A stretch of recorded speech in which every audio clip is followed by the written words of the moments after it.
Praise the lord. ఈ రోజు దేవుని వాక్యం సామెతల గ్రంథము 15వ అధ్యాయం 15వ వచనం చూద్దాము. అలాగే 16వ వచనం కూడా చూద్దాం. బాధపడు వాని దినములన్నయు శ్రమకరములు, సంతోష హృదయునికి నిత్యము విందు కలుగును. అలాగే 16వ వచనం, నెమ్మది లేకుండా విస్తారమైన ధనముండుట కంటే యెహోవా యందలి భయభక్తులతో కూడా కొంచెము కలిగి ఉండుట మేలు. అయితే మన గృహాల్లో, ప్రతి ఒక్కరి గృహాల్లో ఏదో ఒక సమస్య, ఏదో ఒక శ్రమ, ఏదో ఒక బాధ, దుఃఖం ఉంటానే ఉంది కదా. అయితే ఆ బాధ, దుఃఖం, ఆ శ్రమలు, ఆ సమస్యల వైపు మీరు చూసినంత కాలం, వాటి గురించి ఆలోచించి, వాటి గురించే ఆలోచించుకుంటా బాధపడినంత కాలం మీ ఇంట్లో శ్రమలు అనేవి అలాగే ఉంటాయి. దినములంటే ఒక రోజా, దినము అని చెప్పలేదు, దినములన్నీ అంటే ఆ రోజులన్నీ కూడా మనం బాధపడిన శ్రమల వైపు మన మనసు పెట్టి ఆ సమస్యల గురించే ఆలోచిస్తా బాధపడినన్ని రోజులు కూడా ఆ సమస్యలు మన ఇంట్లోనే ఉంటాయంట. అదే అలా కాకుండా ప్రార్థన, ఇప్పుడు సమస్య వచ్చినప్పుడు ఆ సమస్య రావడానికి కారణం మనం ఏ విషయంలో తప్పిపోయాము, తండ్రిని ఏ విషయంలో బాధ పెట్టాము ఆలోచించుకొని అప్పుడు ప్రార్థనలో కూర్చొని తండ్రి పాదాలు పట్టుకొని, అయ్యా ఇదిగో ఈ విషయంలో నేను దారి తప్పాను, ఇదిగో నా వల్ల వాళ్ళు బాధపడ్డారు, అందువల్లే నాకు ఈ సమస్య వచ్చింది, నాదే తప్పయ్యా, నన్ను క్షమించయ్యా అని తండ్రి పాదాలు పట్టుకొని అడిగిన తర్వాత మనసు అనేది తేలికపడింది కదా. కానీ మనం అలా ఉండలేం. ప్రార్థన చేస్తాము, బైబిల్ చదువుతాము, చర్చికి వెళ్తాము, అన్నీ పాటిస్తాం, కానీ సంతోషంగా ఉండడం మాత్రం మన వల్ల కానే కాదు. అసలు 100 మంది చెప్పనివ్వండి, అమ్మా సమస్యల వైపు చూడకండి, మీరు సంతోషంగా ఉండడానికి ట్రై చేయండి అని 100 మంది చెప్పినా నాకు వచ్చిన సమస్య మీకు వస్తే కదా ఆ బాధ ఏదో తెలిసేది అన్నట్టు ఫీల్ అవుతాం. కానీ అసలు ఆ బాధలో కూడా సంతోషంగా ఉంటే దానివల్ల వచ్చే లాభం అనేది మనం తెలుసుకోలేకపోతున్నాం. అయితే ఇక్కడ సొలొమోను గారు కూడా అదే చెప్తున్నారు, బాధపడు వారి దినములన్నయు శ్రమకరములే, సంతోష హృదయునికి నిత్యము విందు కలుగును. మనకున్న సమస్యలు చూసుకుంటా దుఃఖంతో ఉంటే ఇక ఆ రోజులు, మీరెన్ని రోజులు దుఃఖపడతా ఉంటారు, ఎన్ని రోజులు ఆ సమస్యల గురించి ఆలోచిస్తా బాధపడతా ఉంటారో అన్ని రోజులు ఆ సమస్యలు అనేవి మన ఇళ్లలో ఉంటానే ఉంటాయంట, పోవంట. ఇక మనం ఎంత భారంగా ప్రార్థన చేసినా, మీరు ప్రార్థన చేసినా, నేను ప్రార్థన చేసినా కూడా మీరు కనుక ఆ శ్రమలు, ఆ సమస్య గురించి ఆలోచించినన్ని రోజులు కూడా ఆ శ్రమలు అలాగే ఉంటాయని బైబిల్ చెప్తుంది. అలా కాకుండా ప్రార్థన చేసాము, సమస్య వచ్చింది, ఆ సమస్య మనం ఏ విషయంలో తప్పిపోయామో మనం గ్రహించే హృదయం, ఆ తెలివి తండ్రి ఇచ్చాడు. అది దేవుని పాదాల దగ్గరికి వెళ్ళి కన్నీటితో మనం చేసిన తప్పు ఒప్పుకున్న తర్వాత పశ్చాత్తాపడ్డారు. నా తండ్రి నాకు అవకాశం ఇచ్చాడు, నేను చేసిన తప్పు నేను పశ్చాత్తాపడి కన్నీటితో తండ్రి దగ్గర ఒప్పుకునే ఆ అవకాశం తండ్రి నాకు ఇచ్చాడు అంటే ఖచ్చితంగా నా సమస్యలు కూడా తండ్రి తీసేయపోతున్నాడు. అలాంటప్పుడు నేనెందుకు ఆలోచించాలి? ఆ సమస్య తీసివేసే శక్తి గలవాడు నా యేసయ్య కాకపోతే అప్పుడు నేను బాధపడాలి. నా తండ్రి ఆ సమస్యకి పరిష్కారం చేయగల శక్తి నా తండ్రి ఖచ్చితంగా నా తండ్రికే ఉంది. అలాంటప్పుడు ఆ సమస్య తీసుకెళ్లి తండ్రి చేతిలో పెట్టిన తర్వాత ఇక నేనెందుకు ఆలోచించాలి, నేనెందుకు దుఃఖపడాలి, నేనెందుకు బాధపడాలి అని గనక మీరు ఆలోచించుకొని ఆ సమస్యల గురించి ఆలోచించకుండా సంతోషంగా ఉండడం ట్రై చేస్తే, సంతోషంగా ఉంటేనే ఆ సమస్యలన్నీ పోతాయి. ఇక మనకి ఎన్ని సమస్యలు, అంతకు మించిన సమస్యలు వచ్చినా కూడా మనకి పెద్దగా లెక్క అనిపించదు. ఎందుకంటే ఆ సమస్యల వైపు మనం చూడట్లేదు, మనం కృంగిపోవట్లేదు, సంతోషంగా ఉంటున్నాం కాబట్టి సమస్యలు అనేవి రావంట. ఒకవేళ వచ్చినా అవే క్లియర్ అవుతా ఉంటాయి, క్లియర్ చేస్తాడు అని తండ్రి చెప్తున్నాడు. సంతోషంగా ఎప్పుడు ఉంటాము?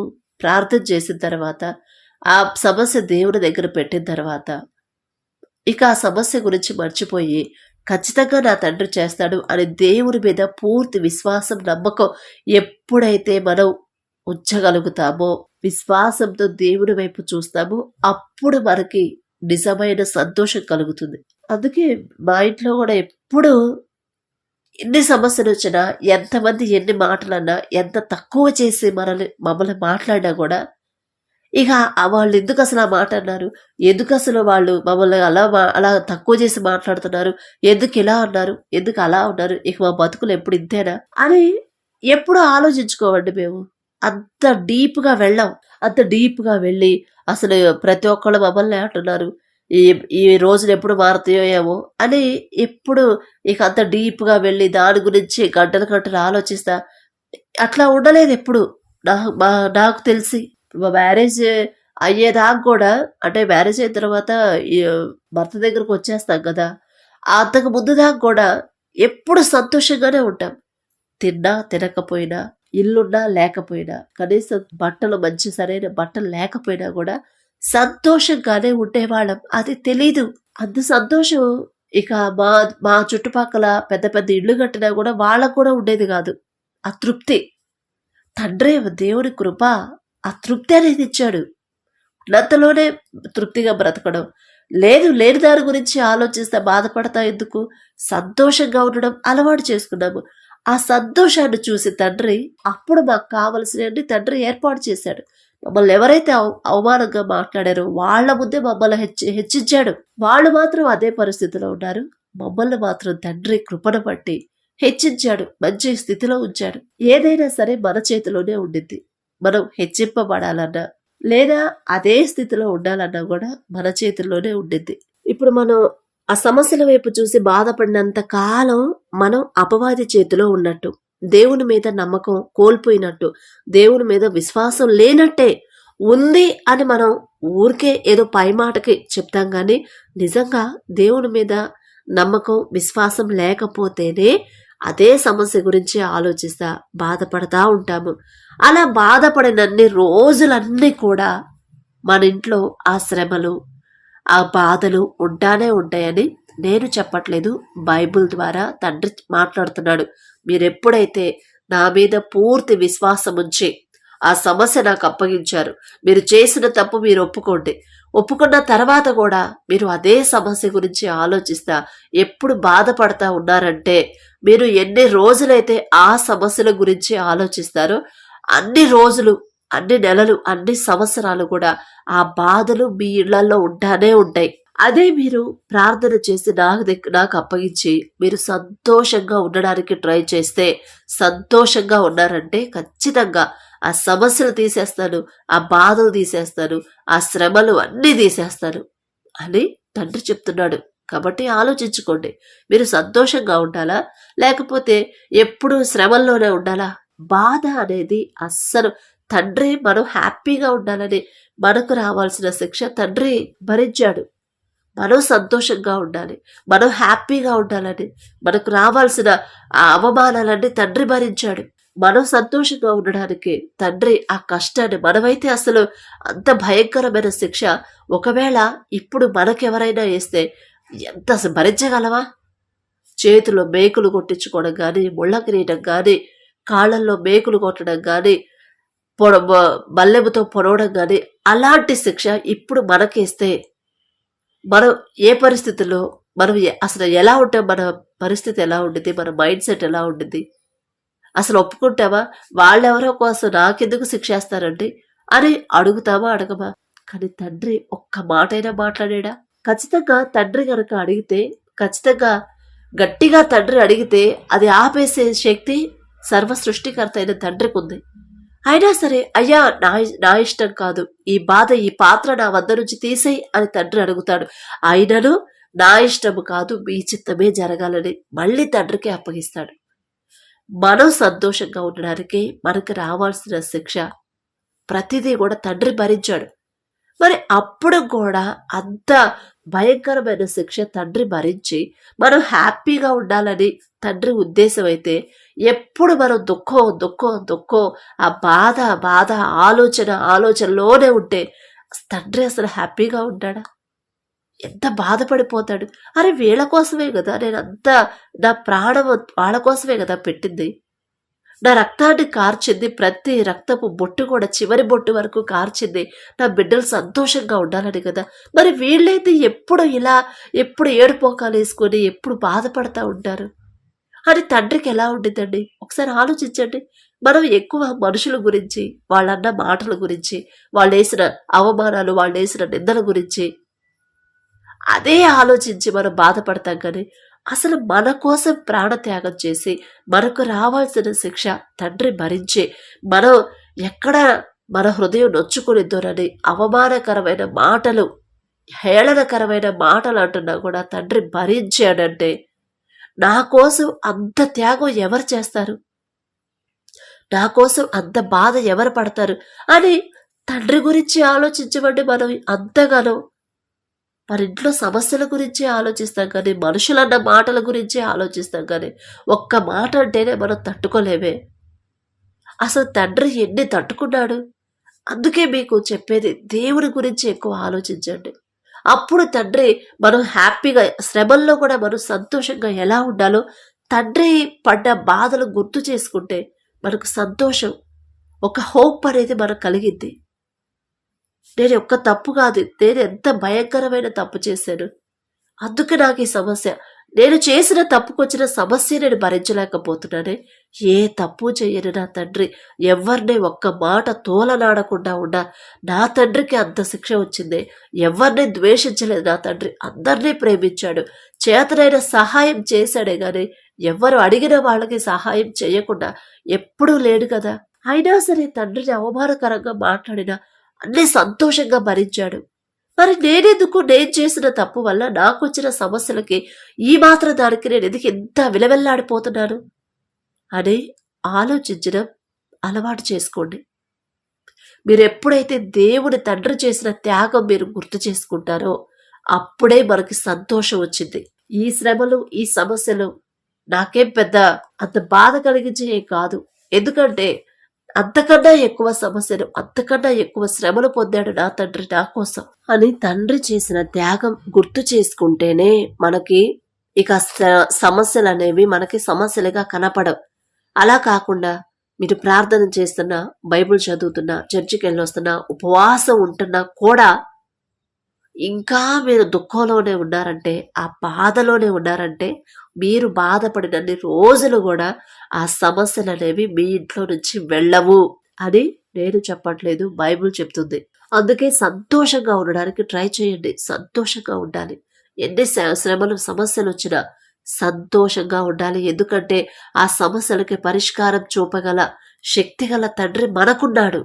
అలాంటప్పుడు ఎందుకు బాధపడాలి అని ఆలోచించుకోండి. మీరు గనక ఒక సమస్య దేవుని దగ్గర పెట్టిన తర్వాత ఆ సమస్య ఎందువల్ల వచ్చింది, అయ్యా నేనే ఏదో విషయంలో దారి తప్పుంటాను అని కన్నీటితో తండ్రి పాదాలు పట్టుకొని ఆ తప్పు ఒప్పుకున్న తర్వాత కూడా మళ్ళీ మీరు ప్రార్థన అయిపోయిన తర్వాత అదే సమస్య తలుచుకొని ఇంట్లో మనశ్శాంతి లేదు, ఏందో ఈ తప్పులు అవుతున్నాయి, ఏందో పిల్లలకు ఫీజులే కట్టాలి, అసలు ఏందో ఇట్లా అయిపోతున్నాం ఏందో అని గనక ఆలోచించుకొని బాధపడతా ఉన్నారంటే ఇక మీరు ఎంత ప్రార్థన చేసినా, మీరు చేసినా, నేను చేసినా ఆ శ్రమలు, సమస్యలు అనేవి అలాగే ఉంటాయి. గుర్తుపెట్టుకోండి. ఎప్పుడైతే ఒక సమస్య దేవుని దగ్గర పెట్టిన తర్వాత సంతోషంగా ఉండడం అలవాటు చేసుకుంటారో అప్పుడే మనకు ఆ సమస్యలు పోతాయి. ఇక అదే ఫిక్స్ అండి. మీ ఇంట్లో సమస్యలు పోతున్నాయి అని మనకి బండ గుర్తు ఏంటంటే ఇదే. మనం హ్యాపీగా ఉంటున్నామంటే ఖచ్చితంగా సమస్యలు పోతున్నాయి అని అర్థం. అలా కాకుండా మీరు ఇంకా విచారంగా, ఇంకా దుఃఖంతో, బాధతో ఉన్నారంటే ఇక ఆ సమస్యలు పోవట్లేదు అని అర్థం. ఆలోచించుకోండి. అలాగే 16 వచనంలో చూస్తే, నెమ్మది లేకుండా విస్తారమైన ధనం ఉండటం కంటే యెహోవా యందలి భయభక్తులతో కూడా కొంచెము కలిగి ఉండటం మేలు. మరీ మనకి అంతంత గొప్ప గొప్ప మేడలు, మిద్దెలు మనకు అవసరం లేదు. లక్షలు కోట్లు మనకు అవసరం లేదు. ఏదైనా సరే మనం కష్టపడే మన కష్టార్జితం మనం అనుభవిస్తే చాలు. ఆ కష్టార్జితం అనేది వేస్ట్ కాకుండా సరిగ్గా ఎలా వాడుకోవాలి, సరిగ్గా ఎలా ఖర్చు పెట్టాలి, ఆ తెలివివ్వమని తండ్రిని అడగండి. ఏదైనా పని చేయాలంటే భయపడాలి. అది దేవుడికి విరుద్ధమా, బైబిల్కి విరుద్ధమా కాదా? ఒకవేళ నేను ఈ పని చేస్తే, ఒకవేళ దేవుడికి విరుద్ధంగా చేస్తే ఖచ్చితంగా నాకు శిక్ష వచ్చింది. ఇప్పటి వరకు అయితే నేను ప్రశాంతంగా ఉన్నా, ఈ పని చేశానంటే ఖచ్చితంగా నాకు సమస్య ఏదో రాబోతుంది అని ఎప్పుడైతే మీరు భయంతో దేవుడికి భయపడి దేవుడి మీద భక్తి కలిగి ఆ పని చేయకుండా ఆపేస్తారో అప్పుడే మనకి ఇక మనకన్నా సంతోషంగా ఉండేవాళ్ళు, మనకన్నా అదృష్టవంతులు ఇక ఎవ్వరుండరండి. ఎక్కువ ధనం సంపాదించాలను, ఎక్కువ ఒక 2-3 ఇళ్ళు కట్టుకోవాలను, స్థలాలు కొనుక్కోవాలి, ఇక లోకపరమైన వాటి గురించి మీరు ఆలోచించొద్దు. ఆలోచించొద్దని చెప్తున్నారు సొలొమోను గారు. ఎందుకంటే ఆ విస్తారమైన ధనం ఒకవేళ మీరు సంపాదించుకున్నా దానివల్ల మీకు నెమ్మది ఉండదు, సంతోషం ఉండదు, మనశ్శాంతి ఉండదు అని చెప్పకనే చెప్తున్నాడు సొలొమోను గారు. మనకి ఎంత ధనం ఉన్నా కూడా నెమ్మది, మనశ్శాంతి, ప్రశాంతత లేకపోతే వేస్టే కదా ఇక ఆ బ్రతుకెందుకు. అదే అలా కాకుండా పొద్దున్నే లేచి మన పనికి దేవుడికి తండ్రితో మాట్లాడి మన పనికి మనం వెళ్ళి మన కష్టార్జితం కష్టపడి పని చేసుకుని ఆ వచ్చిన ఇప్పుడు నెలకే కదా వస్తుంది, నెలకొచ్చిన ఆ డబ్బులు జాగ్రత్తగా ఖర్చు పెట్టుకుని ఆ ఉన్నంతలోనే మనం కుటుంబంతో కలిసి హ్యాపీగా ఉంటే ఇక అంతకన్నా మనకి ఏం కావాలండి? అంతకన్నా అదృష్టం ఇంకోటి ఉండిద్దా మీరు చెప్పండి? భార్య బిడ్డలతో సంతోషంగా గడపడం కన్నా, భర్త బిడ్డలతో సంతోషంగా గడపడం కన్నా ఇంకా ఏదైనా శ్రేష్టమైనది ఈ భూమి మీద ఏదైనా ఉందా? మన చేతి కష్టార్జితాన్ని మనం వృధాగా పోనివ్వకుండా సరిపడా జాగ్రత్తగా ఖర్చు పెట్టుకుంటా వాటితోనే తృప్తి కలిగి ఆ కష్టార్జితంతోనే తృప్తి కలిగి భార్య బిడ్డలతో సంతోషంగా గడపడం కన్నా అంతకన్నా విలువైంది ఇక ఈ భూమి మీద ఏదైనా ఉందా? లేదు కదా. అదే బైబిల్ చెప్తుంది.